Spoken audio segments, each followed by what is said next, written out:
Well, despite sabotaging Coulter's speech by forcibly changing the date and refusing to supply facilities, Berkeley claims its commitment to free speech remains, quote, absolute. Really? Then why not defend Ann Coulter's right to exercise it?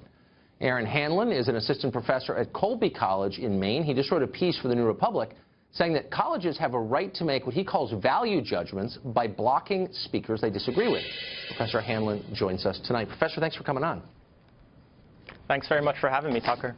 So pardon my surprise that a liberal arts professor would be defending squelching free speech. I read your piece in the New Republic. Outline for us quickly, if you would, your justification for not allowing people you disagree with to speak on college campuses. Sure. So I'm actually personally very speech permissive. I would say I'm very pro-speech, almost absolutist on speech. But my view is basically that universities, institutions of higher education should be able to make value judgments about quality of speaker, not ideological tests, not about whether the speaker is not mob rule or popularity contests, but judgments about the quality of the speaker and that speaker's suitability for a speech at an institution of higher education.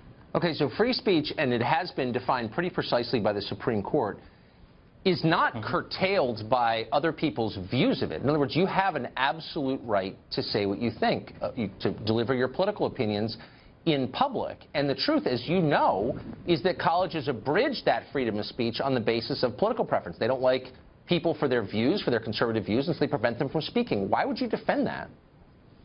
I wouldn't, in fact, and that's not the argument. The argument is not that there should be a test based on the political views of the speaker. The argument is that there should be a consideration of the relative quality of the speaker and the suitability of the speaker for the educational mission of an institution of higher education. Okay, so those are so subjective, those terms, that they allow a college to stop speech they disagree with, which is, of course, exactly what happens. I can't think of an occasion in the life of Colby College, for example, when conservative students have stopped a liberal speaker. It's always the other way around.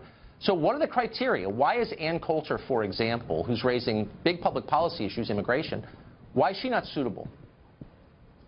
Well, a couple of points on this. One is that if you look at, it's a wonderful service by the Foundation for Individual Rights and Education. FIRE provides a database of disinvited speakers or disinvitation attempts. And if you look at that, you'll see that it's actually not always from the left that the disinvitation or no platforming happens. So I want to just correct that. But well, the thing is, the fact of the matter is... Can you name a single example where a speaker has been physically prevented from speaking by conservative students? I know basically that Barack Obama and Alice Walker have been sort of denied, or at least attempted. No, they were not stopped from speaking. Nobody put their bodyguards in the hospital. Nobody threw rocks against the building or pounded on the windows. Conservative students have not, that I'm aware of, and I would denounce it immediately if they did, stopped any speaker, and yet you see it on the left, and yet your piece doesn't say one word about that. I wonder why. Well, I actually am pretty explicit in that piece and in other pieces about my opposition to any kind of violent or disruptive protest of any speaker of any ideological persuasion.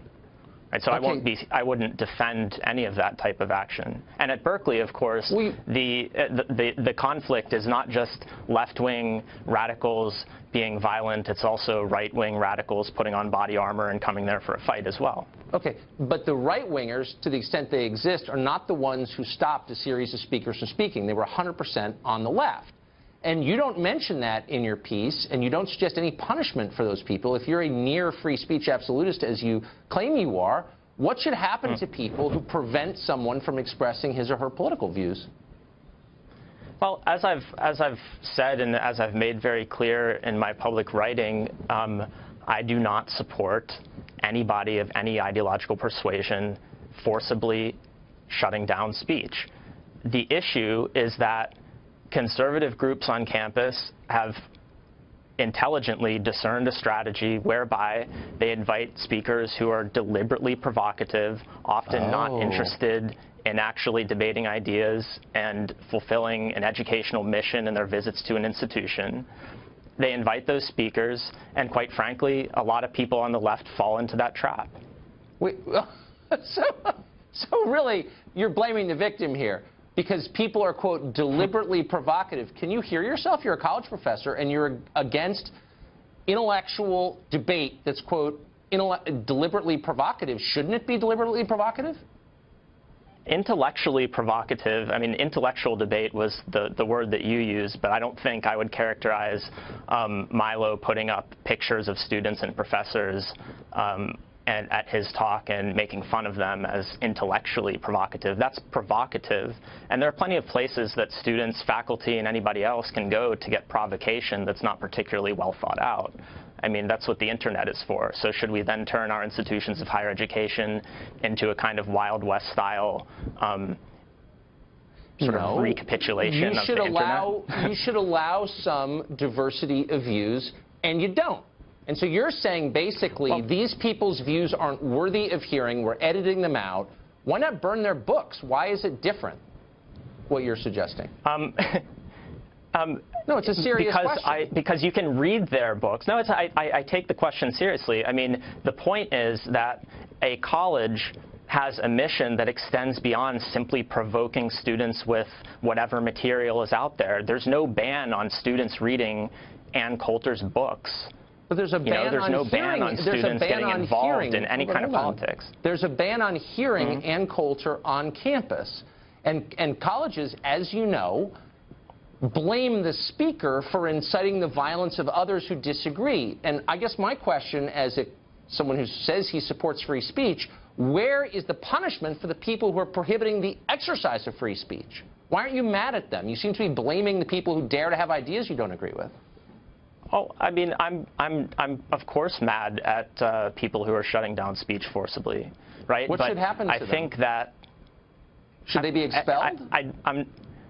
I'm not really in the. It's not my interest in adjudicating punishment to these people. Why not? In other words, because it's not my role. I mean, I don't do that. I'm not a disciplinarian. You just wrote it. Look, you just wrote a piece making apologies for people who shut down free speech, trying to create an intellectual framework to justify fascism, in effect. And now you're saying I can't comment on that? It's a really simple question. If a student prevents a speaker from speaking, what should happen to the student? It's a question that's beside the point of the argument, which is that colleges should be able to have standards for the speakers that they bring. Yeah. Boy, liberals used to defend free speech absolutely. Thanks, Professor.